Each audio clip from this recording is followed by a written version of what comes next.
Good afternoon. Passenger satisfaction with ScotRail has equalled a record high in an independent survey. Watchdog Transport Focus found 90% of passengers said they were satisfied with their journeys this spring. That's an increase from last year. Transport bosses say the figures show a rail improvement plan is working. We're never complacent, and we're going to use this information, the data that customers tell us, to build improvement plans for the future. So whilst we're delighted with these results, we're never complacent. We're continuing to invest in new and better trains, in more seats, in more services, in faster journeys. And customers will see those improvements coming through later this year and into next year. A steward's been telling a fatal accident inquiry how spectators screamed at him for spoiling their fun when he called for a rally to be halted over safety concerns. John Clayton was giving evidence following the death of 51-year-old Joy Robson at the Highland Snowman rally near Inverness. He said he felt the crowd standing in front of a tree line were in an inappropriate place. Miss Robson died after a car left the track and uprooted a tree which hit her at the event in 2013. The latest round of licensing for oil and gas operations in the North Sea is now open for applications. More than 800 sites are on offer in the UK continental shelf, offering what the Oil and Gas Authority claims is a significant opportunity. The regulator says the blocks offer fresh prospects and undeveloped discoveries. Football now, and Ross County have signed Wigan Athletics striker Billy Mackay. The Northern Ireland international has moved to Dingwall on a 2-year deal.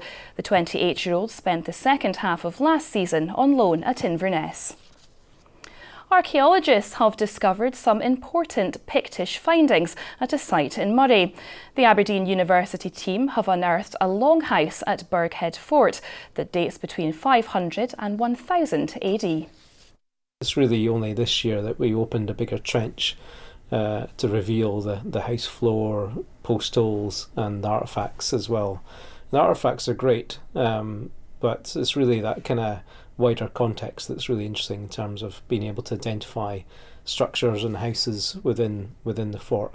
So that has been really encouraging and hopefully sets a foundation for further study at Burghead. Now here's Sean with the weather.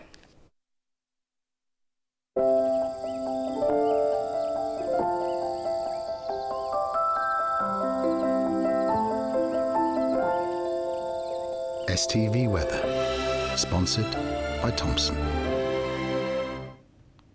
Hello there, it's been a beautiful start today across the Cairngorms, the Great Glen and westwards as well, eastern parts of Skye and towards Oban and Jura.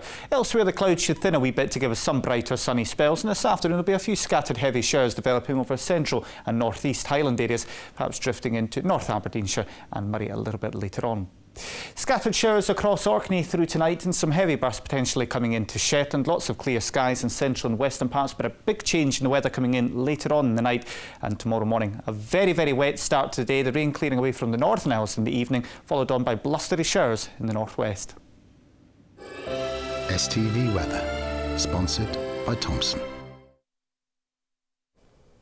That's all for now. Join Norman for the news at 6. Until then, from everyone here, have a good afternoon. Goodbye.